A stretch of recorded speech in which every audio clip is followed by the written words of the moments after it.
You know, we have a lot of brothers and sisters that join the military, and a lot of them go for many reasons. But, you know, my position when it comes to, you know, the military, at one point in time, black people used to do that, you know, because they felt, you know, hey, it was an honorable thing to do. Maybe you can get some discipline, especially if you didn't have the proper discipline at home, or maybe you could learn some things in the military that you wouldn't have learned out in the street. But the history of black people in the military, you had a lot of black men came home from World War I, World War II, and were beaten and lynched in their uniforms.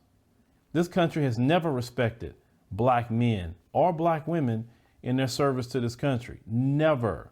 And I know some people could say, well, they don't respect white people either, but no, it's not the deal with white people. White folks is a totally different situation on the disrespect on that. They don't do it along racial lines, I'm gonna say that. So there was a study compiled by the Military Abuse Advocate Group, Protect Our Defenders, and it was released on May 27th. And the group accused the Air Force of staging a cover-up in response to a report it released in 2017. So the documents obtained by the Protect Our Defenders report, black airmen are twice as likely as white members to face disciplinary action. Additionally, the Air Force has the highest racial disparities of any military branch for court-martial and non-judicial punishments. Now, say the paper accuses the Air Force of making only superficial recommendations, none of which have been apparently implemented by Air Force leadership. Now, does this shock me? No.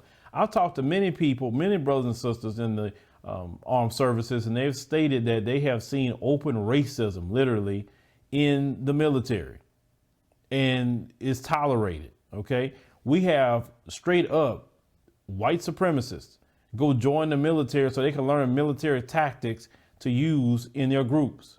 That's how far they will go with it, just so they can hurt and harm other people.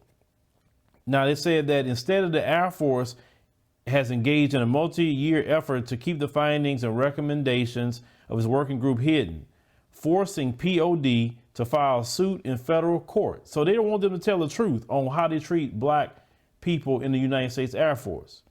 So they said the significant disparities that young black airmen face compounds the belief that their service is not valued as their white counterparts. Well, we're not valued as black people in America. I mean, so why do you think that would change in the United States Air Force? Why do you think it would change?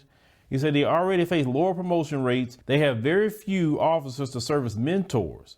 He said they see with their own eyes few black general officers in the Air Force.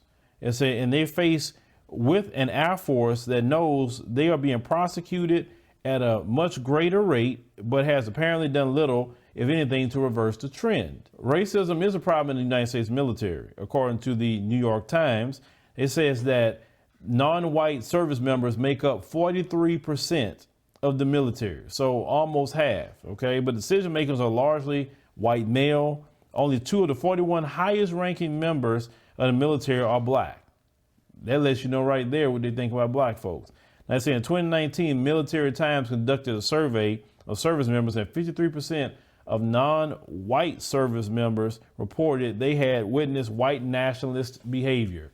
Yeah, that's the truth. Now, this is my personal feeling about the United States military on some things that they're doing.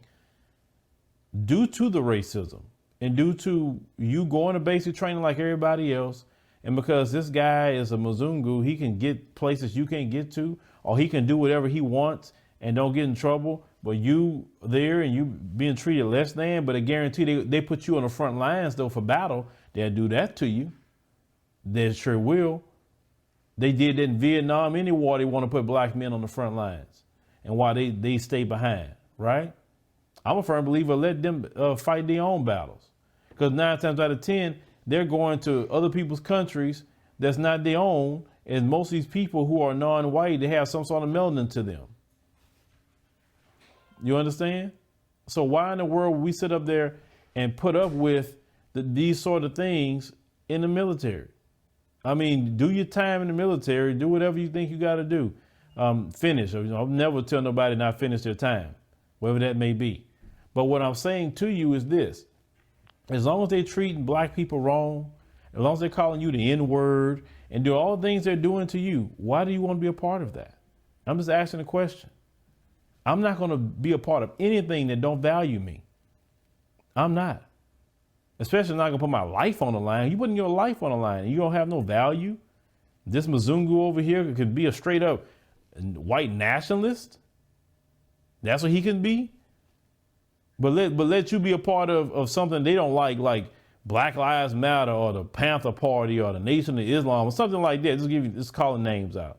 Oh boy, you couldn't be a part of that. But they straight up white nationalists in there.